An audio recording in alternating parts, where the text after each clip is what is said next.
This is the Daily Saints Pod with Zach and Greg.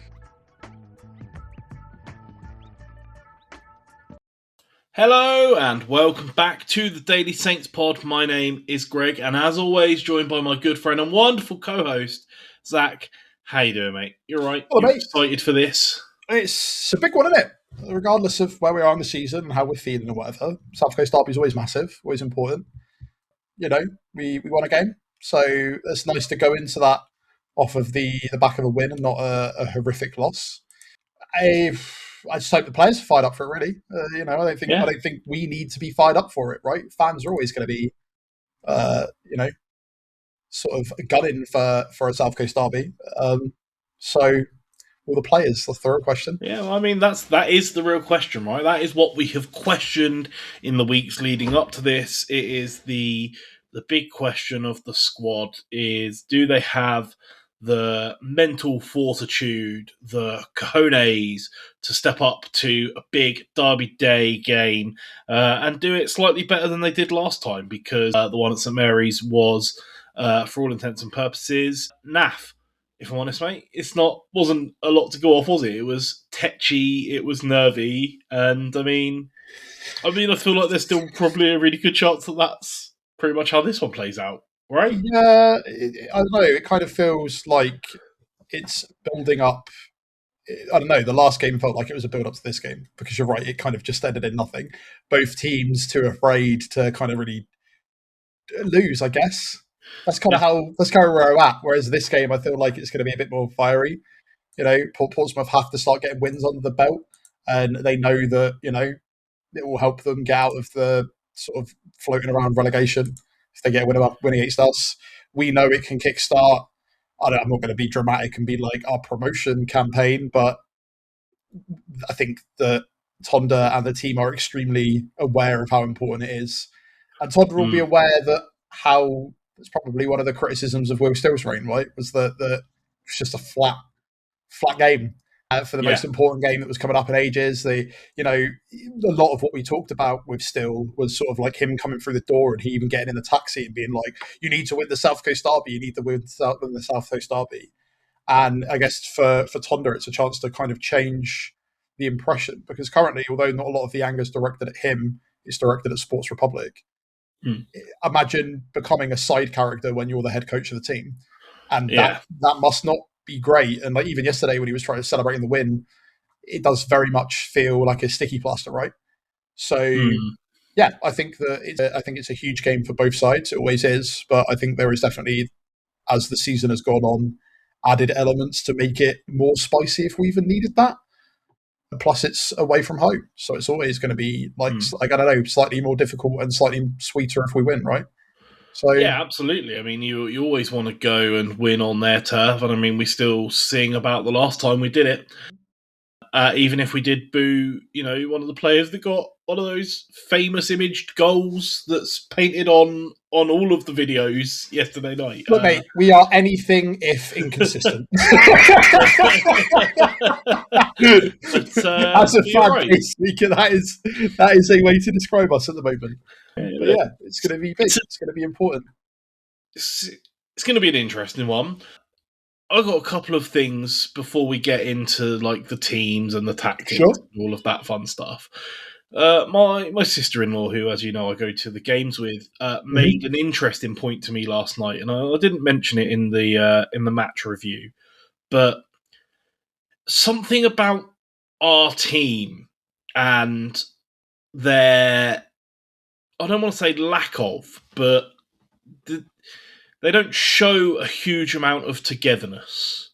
You don't see the entire team coming together to walk around and clap the fans anymore.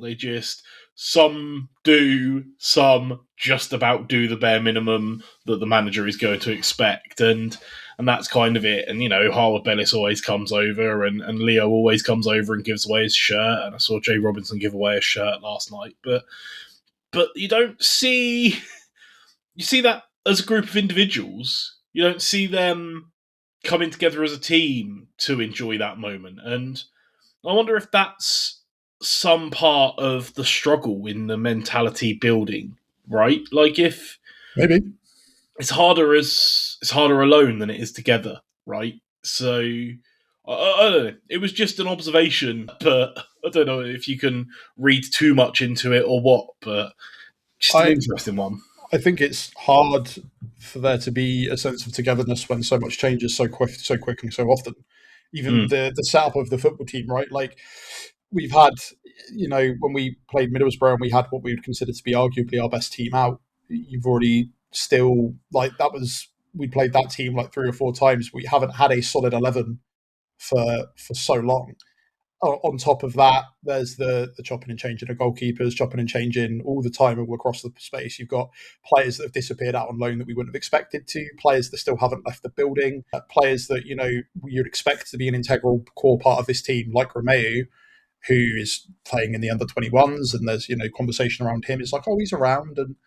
But yeah, I think you're probably right. And that's to do with the fact that we've just got like significantly different blocks of players, right? You've got the old Mm. Russell Martin players, you've got the players that have just been here for ages. You've got players we brought in this season that they haven't. It's not like they've had a manager as a central figurehead to kind of like build their relationship around, right? Yeah. And also it was one of the things that maybe we kind of forget with Russell Martin is he did try to build that, but in my opinion, it was quite exclusionary. He had his specific group, and that's why the starting 11 didn't change week in, week out. It's like anything in life, right? Like if you work in a team at work, if your team all get on and know each other and you all care about each other, you're bound to work harder than not. But there needs to be the ability to make that still, right? Yeah. I know that if something was incredibly important and it was a deadline and I needed to hit it, regardless of whether my teammates around me were trying to or not, I'm not going to just stop because they're not. And I think that that's hopefully how everyone is viewing the South Coast Derby in isolation. Like Mm. it's a game that allows you to become a legend, right? With one game, right? All you need to do is win that, and you'll go down in history. And not to be too dramatic, but that is how important it can be. That is how important. That is how we will remember it when we talk about the next one. We don't know It's if it a will be. literal opportunity to put yourself in a position to be in the paintings on the walls, right? Yeah, Like that 100%. is it is as historic as that potentially. I just look without wanting to go like too football manager on it, mate. Do we just need to send them all bowling and get their team morale up to green? Like, Maybe, but then like I think of the time that we were still supposedly stayed up with them, right? When they stayed up in Sheffield, was it? When we had like 3 games in a week, and supposedly you don't know what goes on behind the scenes. Some like personalities might just not be compatible, or they're just bad at showing on the pitch. We still do huddles and stuff, which I notice a lot of teams don't do nowadays. Like that yeah, still I guess still happens, and you don't know who's friends with who, and you know for a fact that like some of those friendships been broken up, right? Ben Brereton, Diaz, and Armour, really good friends. Same with like Fraser. Like they're going to be a little group together. These social dynamics that occur. What ultimately matters is making it play out on the pitch, and I think it's been difficult to establish that with the constant chopping and changing, and yeah, also probably like it's not nice to come into a stadium and get you don't know what your reception is going to be. You talked yeah. about it So yesterday, I the get day that. before with like Azaz, right? Like you don't know if part of the what's got on going on is mental. Yeah, As you 100%. said, being subbed out for Cienza and being like booed is again, it wasn't him being booed, but that kind of stuff It's hard not depends. to take it that way, though, isn't it? With a stadium of 30,000 people booing when you come on, like even if you want to, step back and see the logic of what was and wasn't there, it's hard not to feel that and let that thing. But yeah, I don't know. I don't know how big of a thing it is or how much to read into it, but it was something I noticed, and Yeah, I don't think they'll it was ever come just an out and be like, interesting point to think upon. hey guys, I yeah, mean, all the teams don't like each other, so that's why we keep losing." I Like, mean, it's not. also, like if I'd played 90 minutes of football in the weather like it was, I I'd would be want to go in. pretty Right? eager to get off the pitch myself. So I kind of get it. It's yeah, it was just an interesting point. I think The there's some interesting thoughts about it, and I think that some people will potentially say that's what you want in a figurehead around a head coach and a manager, etc.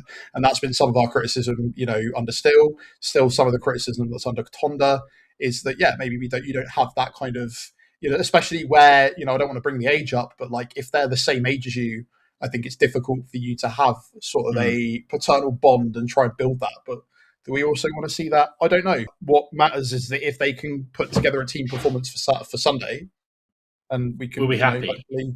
Basically. It's almost like a reset button, right? Like a lot of the like we talked about the win being like a sticky plaster over the problems, whereas this is not like a full reset. Those problems don't go away because we beat Portsmouth, but it just makes everyone feel a lot better, and also like as well as beating our rivals, which is obviously what a lot of people are going to be going in with the most important thing. We've talked a lot about the state of our position in the table this season, but if we win on Sunday, we could be as close as 4 points to playoffs, which is insane. Like it just shows how like crazy the championship is. The other thing I wanted to talk about before we get to it is the atmosphere and what part you think that's going to play.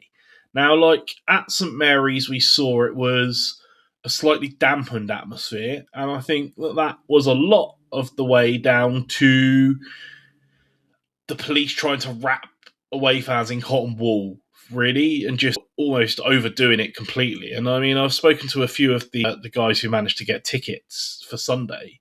They've got to be at St Mary's for 6:30 to get on the coach, just to sit on the coach for an hour, no beer, to be driven to the stadium, where they have to then enter the stadium early, and then they have to wait for an hour after the end of the game to be taken home on the coaches as well. Like that's like a 12-hour day for a trip down the road. Like what are we doing? What are we doing? Well, it's one of those things where if you remember rightly, directly afterwards, the Hampshire police force were basically like, "Yeah, it was a brilliant, absolutely massive win for us." I'm like, "Yeah, you stopped any level of violence happening. You've also stopped all atmosphere. It depends what's more important." From a footballing perspective, atmosphere is important. From a footballing perspective, the idea that it's a lot of people letting off steam to be able to throw barbs at each other. Yeah, no one ever wants to descend it. I think the problems you've got is that the previous South Coast derby, you had a guy punch a horse in the face, right?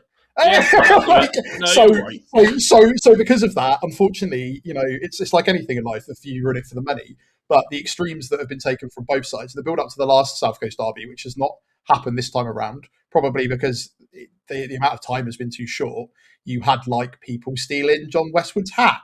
And, I don't know if you forgot about that story, Greg. Yeah. Stealing his hat, mailing it back to him, people peeing on stadiums and stuff, right? Like, there's a lot of stuff that, can be considered quite extreme. But likewise. The reason you haven't seen that this time, mate, is that I think that in the back of a lot of both sets of fans' minds is potentially a game that neither sets of fans is really looking forward to the outcome of. Yeah, because it could go either way, and I think that we don't have the level of confidence I think we did going into the last game, but also we didn't go into the last game with that much confidence. We actually had exactly the same discussion about how it's a chance to be heroes. It's a chance to go down in Saints history, and what was a 0-0 draw.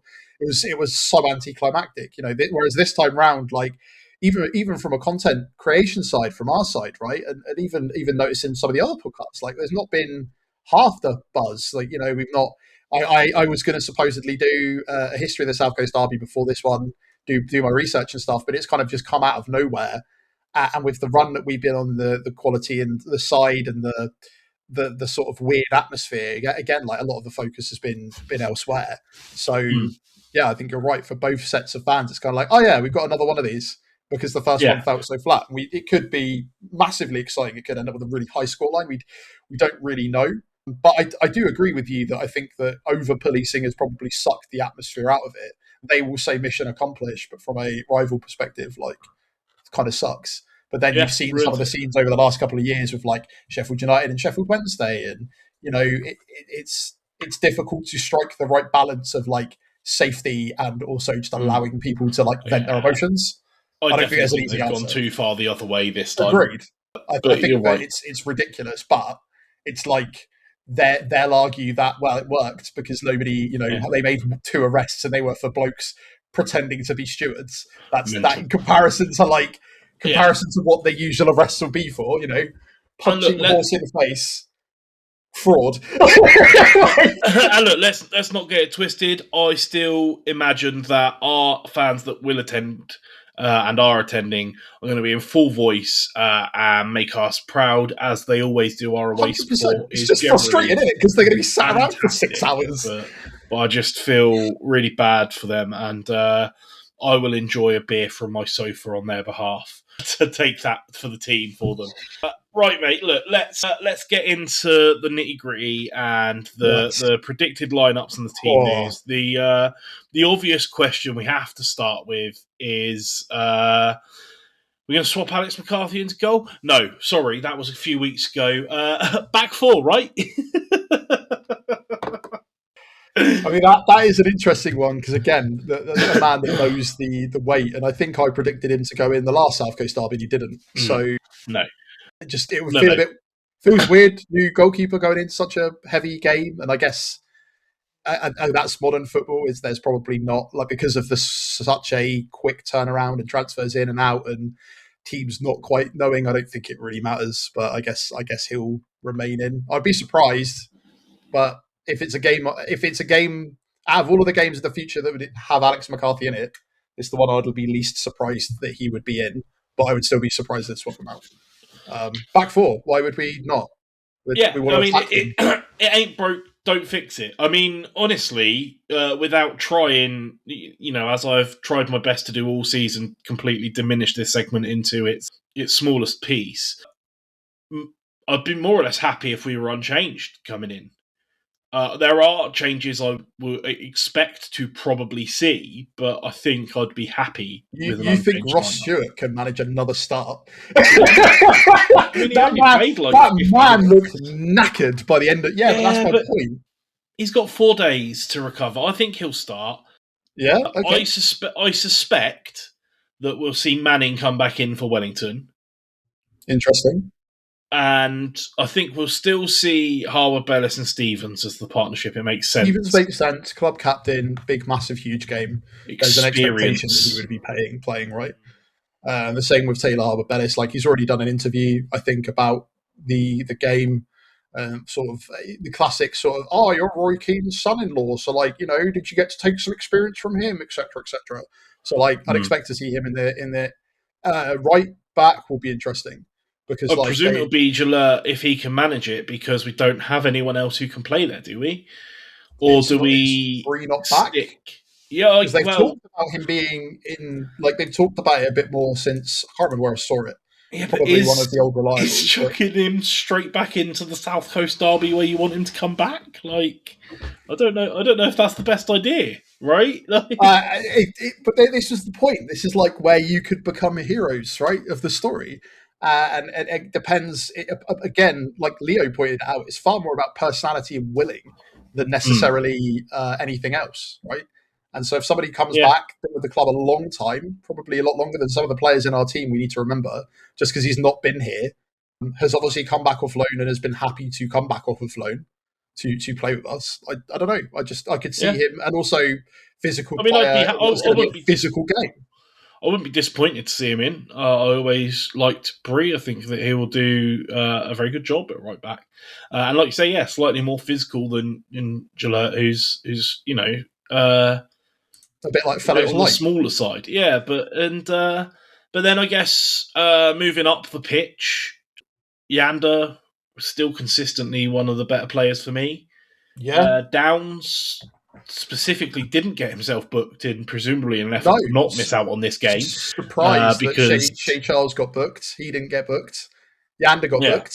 It's wild, but which means that probably... I think we're at the point of the season again where if Flynn gets another booking, he misses the next game. So I feel like it was almost very deliberate in an effort to not miss this game. I would be very surprised not to see him in the starting lineup. Yeah, I agree. Again, like, I don't think they're going to put on anyone, the only way I could see sort of, if Cam Bragg's all right now, the only way I could see him coming on is because of like hometown boy, but Downs has been part of the SAP for a while now, enough to know how important this fixture is going to be. He's played all right the last game, actually probably one of his better games. Why? Because we didn't have to talk about him that much. Yeah, exactly. That's usually a good indicator. Yeah. So I guess I'd expect him and Yander to start. Don't know, maybe Shea Charles come in later for one of them, but who knows? The number 10 is a big question mark for me. Look, Azaz not in the greatest run of form, didn't have a great game against United. Didn't have a great game against Middlesbrough. It wouldn't be upset to see him given a rest and see someone else tried in that role. I don't really think it matters who. I wouldn't be entirely surprised if we see Shea Charles taking up that role. Potentially. Or Matchday, or maybe even Robinson. How do you feel about, you talked about potentially Archer going into that position last game? Yeah. I feel like he's been with the club long enough now to kind of know the impact and realise that it's sort of like with Matchday, and it's one of those things where still hasn't had enough game time in the squad, in my opinion, to go into such a hugely important fixture. And I'd almost say the same about Azaz, but like Archer's been with the team long enough, and also we want to really show our attacking intent, right? Because look, as someone who watches us play and has watched Cameron Archer when he's available to watch and not watched him train, my footballing brain sees his profile and goes, him playing slightly behind Ross Stewart is a match made in heaven for the way he's going to want to play. Stewart's going to bring the ball down, and Archer's going to be able to run off the shoulder in behind and pick one up, and I could definitely see it working. I don't know if that's the role that they want to try him in. I know that when Azaz is firing on all cylinders, there's a huge playmaker part of his game that I don't know if is a tribute you'd give to Cam Archer's play style, but I wouldn't be opposed to seeing it, that's for sure. It just depends. If Azaz played like he did yesterday, it's just not. It's too. I don't know. Like, if I see him on this team sheet, I'm not going to be upset. I'm just going to hope that he has one of his better games, right? I'm hoping that like he's had like his little spell of not having a nice time and not doing his best, and can come back into form again. If he's a confidence player, they won, regardless of the fact that he didn't play great. But they still won the game. He was still part of that game that won the, so he can move into the South Coast Derby with confidence, and hopefully, we can be explosive. See what we saw against Charlton. Something like that would be really, really nice. And if they can work together and fire on all cylinders, as you pointed out, it's like it works, right? It's just whether or not on the day it takes place, and not wanting to have the fear of not winning. How about something sort of really crazy, right? And instead of having a number 10 play in that sort of gap, you just have Leo, because Leo likes to come inside quite a lot and take up that space as well as playing. He sort of rotates with whoever's there. Give Leo the freedom to do both of those things, and maybe just play Armstrong and Stewart together, and just put both of our, statistically speaking, goal scoring threats on the pitch together.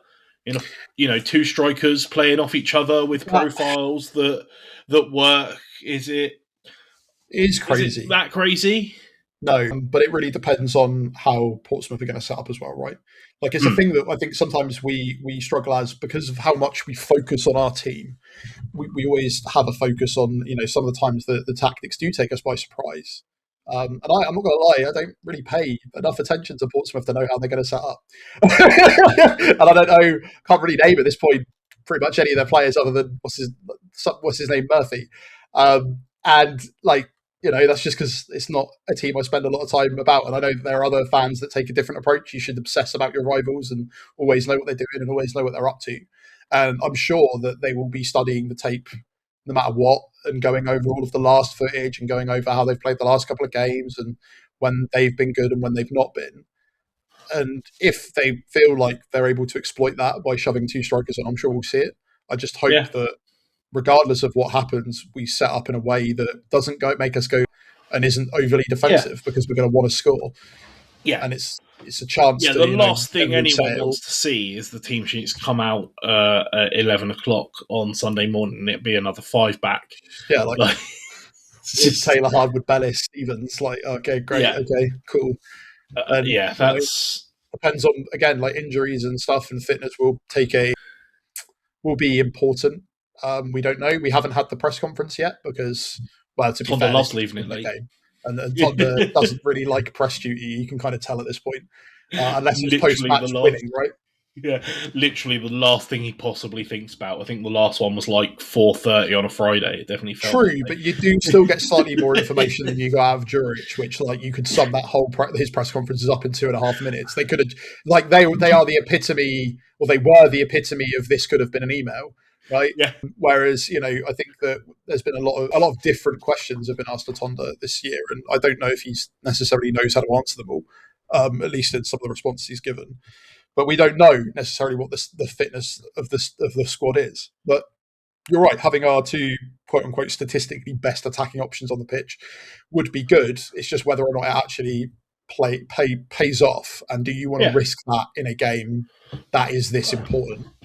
That's the other question. It was just a thought, just a crazy thought that Adam Armstrong has always been a player that plays off of someone holding the ball up, and Ross Stewart's a player who holds the ball up, and maybe it's just basically, mate, it's Paul Harnachu and Cameron Archer playing together again from last season. That's all I'm getting at. You've just changed your tune. You've just just swapped in, swapped in and out the different players. That's it. Yeah, but that's it. Yeah, I don't care what it is. Like, if it's bold and it works, it's fine. It'll all come down to the end of that 90 minutes. And if it ends up 0-0 and everyone's disappointed, we'll then go potentially another year, potentially another couple of years, looking forward to a South Coast derby that we'll wonder what happened in the course of the last two. Right, extremely forgettable encounter last time around. So let's hope that it's not this Sunday.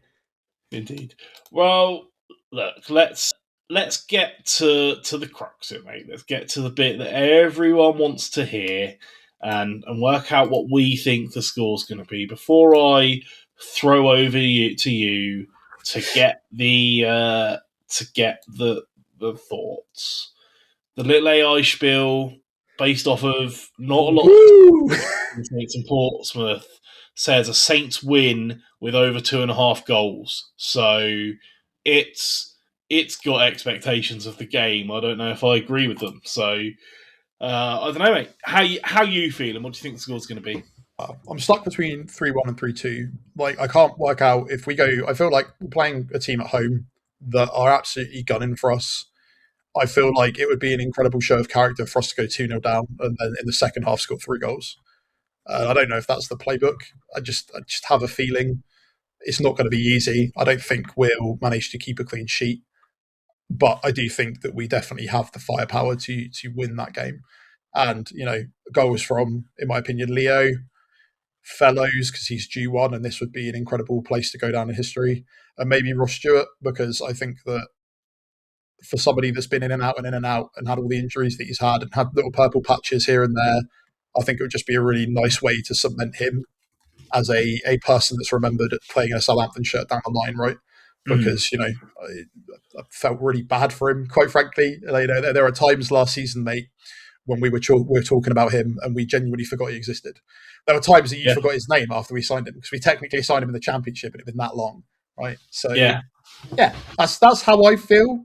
I don't know necessarily if you feel the same, if you think it's going to be more dominant, if you think that we're even going to get a win. I feel like you predicting us losing the South Coast Derby is out of character. So I'll let you talk, mate.